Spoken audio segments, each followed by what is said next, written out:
Merci Seigneur. Alléluia.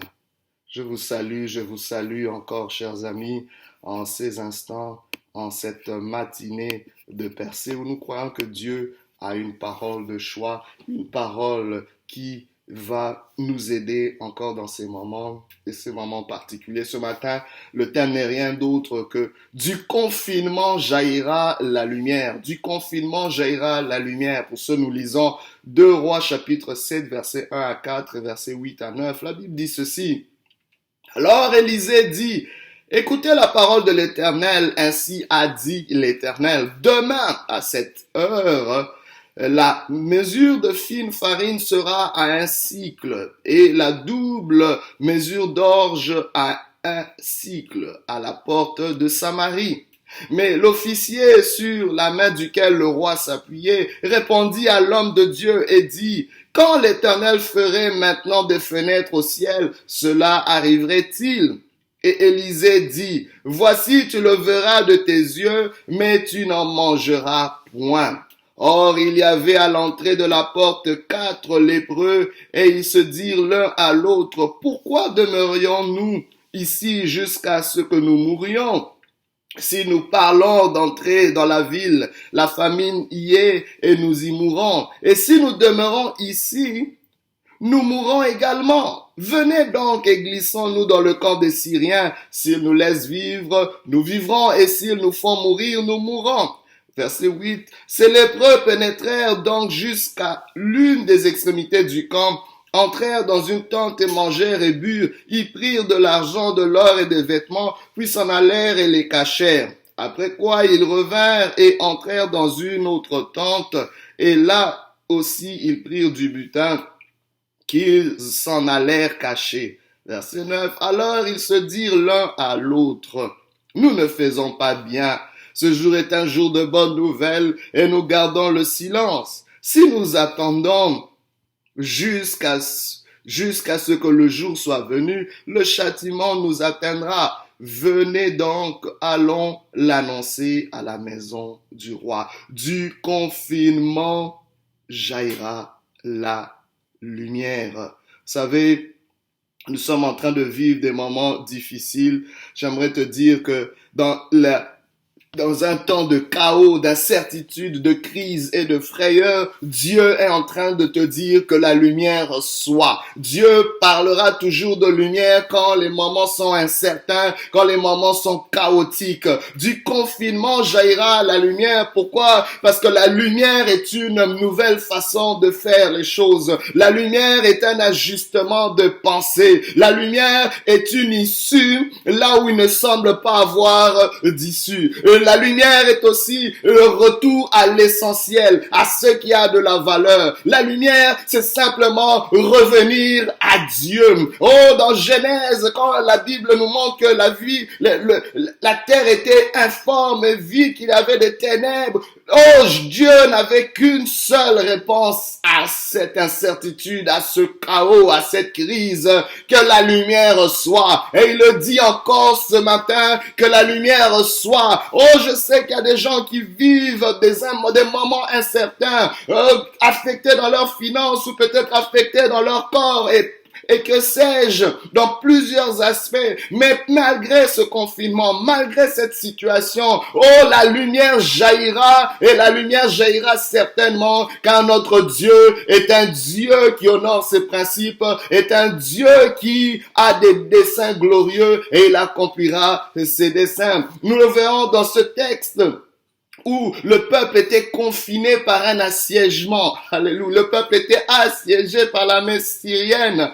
Et à cause de cet assiègement, le peuple était confiné dans ses frontières. Et cela engendrait une crise économique, une inflation dans laquelle ils ne trouvaient plus de provisions. Il y avait une famine qui frappait le peuple et le peuple était cloué, était contraints de rester, étaient isolés derrière les frontières du territoire. Que fais-tu quand ton confinement limite tes capacités de te mouvoir, limite tes possibilités ou affecte ton quotidien? Laisse-moi te dire, Dieu te dit, la lumière jaillira. Vous savez, le confinement peut peut-être limiter notre physique, nos déplacements, mais il y a un déblocage, il y a des limites qui doivent être débloquées. Il s'agit des limites de notre esprit. Pendant que ton corps est limité, ta foi doit être active. Oh, ton esprit doit être débloqué. Ton esprit ne peut pas être confiné au nom de Jésus, car c'est de là que jaillira la lumière. On voit dans ce texte, pendant que tout le peuple est confiné, l'homme de Dieu, le serviteur de Dieu, le prophète Élisée donne une parole parce qu'il était sous une menace. Il y avait le peuple parlait même de lapider l'homme de Dieu. Oh, le roi parlait même de le tuer et dire, mais toi qui es prophète, que disent les prophètes, le prophète de nation en ces moments périlleux? Oh, l'homme de Dieu qui était sous cette sentence de mort n'avait rien d'autre à dire que demain, alléluia, oh, demain à la même heure, vous verrez l'économie être redressée, vous verrez une lumière, vous verrez une solution. My God, il a annoncé une parole qui véhiculait la lumière. Aujourd'hui, nous entendons plusieurs paroles dans les médias. Faisons attention à toute parole qui véhicule. Les paroles ont le pouvoir de véhiculer des esprits, de véhiculer des réalités. La Bible déclare la vie et la mort sont au pouvoir de la langue. Faisons attention à ce que nous entendons, car la foi vient de ce qu'on entend, ce qu'on entend vient de la parole de Dieu. Ta vie peut être anéantie par une parole que tu reçois. Aujourd'hui, il y a des paroles de mort, des paroles de peur qui sont véhiculées, qui peuvent détruire. Mais l'homme de Dieu annonce une parole qui va relever la qualité de vie du peuple. Mais à cette parole, plusieurs pouvaient réagir à leur manière et le capitaine du roi, l'homme, le militaire, le gardien d'armes du roi réagit, dit non, même si les cieux étaient ouverts, cette parole n'arrivera point. Waouh, quelle réaction incrédule. Mais il te sera fait selon ta foi et l'homme de Dieu lui dira que tu le verras, mais tu ne pourras pas en jouir. Et cette parole s'est accomplie. Mais dans ce texte, pendant que le peuple était confiné, pendant que Dieu annonce, vous savez, Dieu avant de faire quelque chose, il va toujours l'annoncer. Et cette crise qu'on est en train de traverser quelque part, quand on remonte, on voit que ça avait été annoncé. Il y a Dieu qui avait établi des prophètes pour annoncer cette crise qu'on est en train de vivre. Mais laissez-moi vous dire, il y aura un après-crise. Après la crise, il y aura quelque chose, mais Dieu dit que la lumière jaillira du confinement. Et comment est-ce que Dieu le fait? Dieu utilise 2 acteurs. Il utilise 4 acteurs au fait. Alléluia. Il utilise 4 lépreux, 4 acteurs. My God. Dans ce texte, 4 personnes qui étaient habituées au confinement, qui étaient habituées à vivre en quarantaine. Vous savez, le confinement est peut-être une surprise pour certains, pour le peuple. Les gens étaient habitués à vaquer à leurs occupations librement, libres de mouvement. Mais ces 4 lépreux étaient habitués à être en quarantaine, séparés, distancés. Mais c'est Dieu. Dieu va choisir d'utiliser cela. Oh my God, laisse-moi te dire, la lumière jaillira du confinement, c'est-à-dire il y a une solution qui jaillira là où on pense pas qu'on peut avoir de solution. C'est là que Dieu va permettre que les politiciens soient sans issue, que les scientifiques soient bloqués, que oh my God, Dieu peut susciter les lépreux, Dieu peut susciter des gens qu'on ne compte pas, les laisser pour compte pour amener une solution. Laisse-moi te dire, en temps de confinement, laisse que tes yeux soient ouverts, que tes yeux ne soient pas confinés,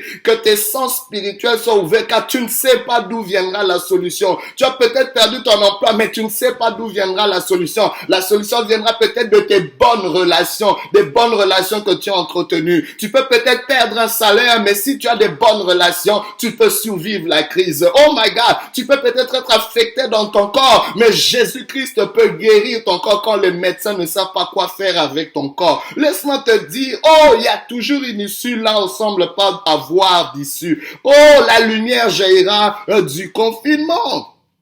Et on voit Dieu utiliser ces 4 lépreux. Laissez-moi vous dire, Dieu, en ce temps, Dieu va utiliser les gens qui peuvent apprendre à s'ajuster, à s'adapter dans l'inconfort, et non ceux qui vont juste se plaindre et paniquer. Oh, Dieu s'attend à ce que Dieu va utiliser dans le confinement ceux qui peuvent s'adapter, s'ajuster. Vous savez, c'est quelque chose de très important. Du confinement jaillira la lumière, c'est-à-dire où Dieu veut que ton esprit soit débloqué, soit illimité. Dans ton mental, c'est de là que va jaillir la lumière. Dans tes émotions, bref, dans ta foi. Car la Bible déclare, le juste vivra par sa foi. Que ta foi ne soit pas confinée, car c'est de là que jaillira la lumière. C'est de là que jaillira la source de ta vie, car le juste vivra par sa foi, et pas par ses émotions, et pas par les circonstances, mais par sa foi. La Bible nous montre aussi, à travers ce texte, que la lumière ne jaillit pas seulement du confinement par la foi, mais aussi par la faveur. Ces 4 lépreux étaient devant un dilemme. Ils se sont dit, écoutez, de toute façon, nous sommes déjà en quarantaine. Si on reste ici sans rien faire, on va périr. Mais si on va aussi dans le camp de l'ennemi, dans les camps des Syriens, on mourra aussi certainement. Vaut mieux mourir en bougeant.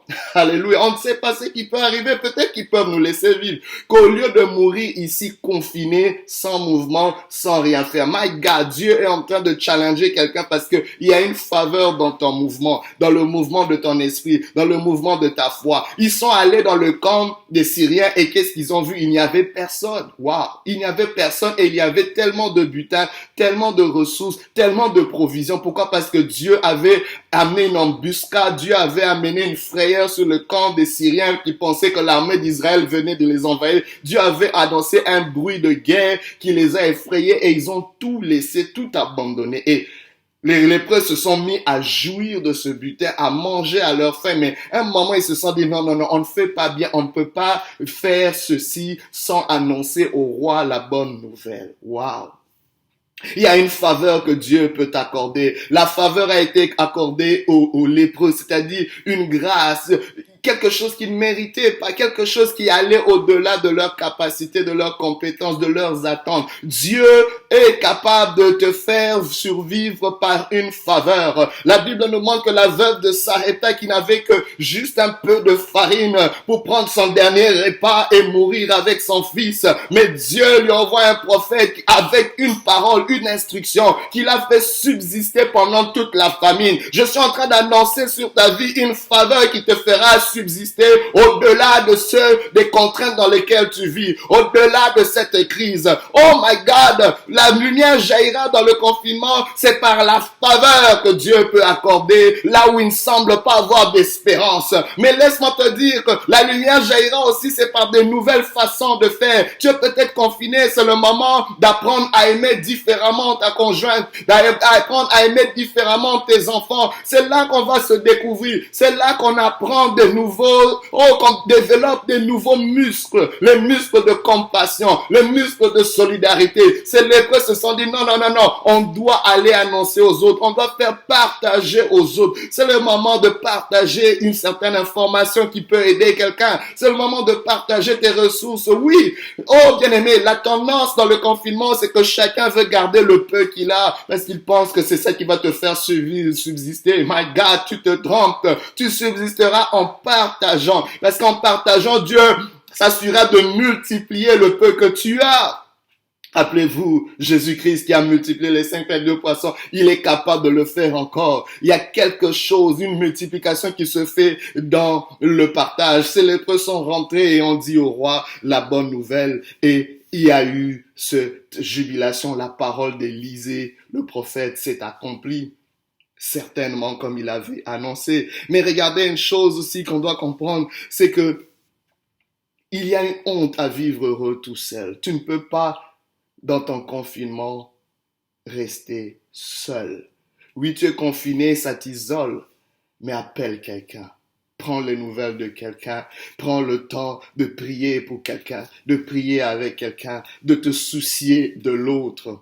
Si tu as quelque chose de bon à partager, partage-le. Ne partageons pas juste la peur, ne partageons pas juste le désarroi, mais soutenons-nous par quelque chose qui peut soutenir l'âme. Parce qu'en ce moment, vous savez, on réalise les vrais besoins de l'être. Les vrais besoins de l'être humain ne sont pas juste physiques. La Bible déclare, l'homme ne vivra pas seulement de pain, mais de toute parole qui sort de la bouche de Dieu. Aujourd'hui, nous sommes vraiment nourris par des paroles et les gens sont déprimés à cause des paroles qu'ils entendent. Oh, laisse-moi te dire que la lumière jaillit vraiment du confinement par la parole qu'on met sur nos lèvres. Les paroles prophétiques d'Élisée, contrairement aux paroles incrédules du serviteur du roi. Attention aux paroles, c'est très important. Mais pour conclure, si tu entends la voix du Seigneur à travers cette parole, n'endurcis pas ton cœur. Du confinement jaillira la lumière est une interpellation au changement. La Bible déclare que Jésus a été confiné 3 jours dans le tombeau, mais il en est sorti libre et vainqueur. Oh my God! Mais le Jésus qui est sorti du confinement n'était pas le même. Alléluia! Parce qu'il avait un corps glorieux et il détenait la clé de la mort et du séjour de mort. Le Jésus qui sort du confinement sort glorieux. Et j'aimerais t'annoncer que tu sortiras aussi. Tu t'en sortiras, mais n'en sors pas n'en sors pas la même personne. Sois changé, sois transformé, ajuste-toi dans ce confinement pour la gloire de Dieu. Que Dieu te bénisse et qu'il te fortifie au nom de Jésus. Alléluia.